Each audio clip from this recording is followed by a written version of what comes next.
ദേശീയപാതയിൽ പാഞ്ഞുവന്ന KSRTC bus ലോറിയിലിടിച്ച അപകടം. ഇതേ തുടർന്ന് 2 ലോറികളും ഒരു ബൈക്കുമാണ് അപകടത്തിൽപ്പെട്ടത്. ബൈക്ക് യാത്രക്കാരന് ഗുരുതര പരിക്കേറ്റു. കെ.എസ്.ആർ.ടി.സി ബസ് ട്രാക്ക് തെറ്റിച്ചതിനെ തുടർന്നാണ് അപകടം.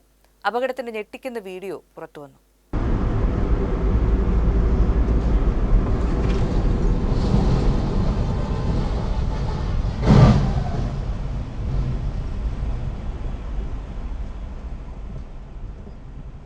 തൃശൂർ നന്ദിക്കരയിലാണ് സംഭവം.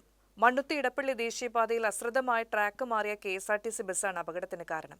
സ്റ്റാറ്റിസ്റ്റിക് വകുപ്പ് ജീവനക്കാരനായ മരത്താക്കര വാഴപ്പറമ്പിൽ ജോണിയുടെ മകൻ റോജോയ്ക്കാണ് പരിക്കേറ്റത്. തലയ്ക്കും കാലിനും പരിക്കേറ്റ റോജോ തൃശൂരിലെ സ്വകാര്യ ആശുപത്രിയിൽ ചികിത്സയിലാണ്. തിങ്കളാഴ്ച ഉച്ചയ്ക്ക് 1:30യോടെയാണ് അപകടം.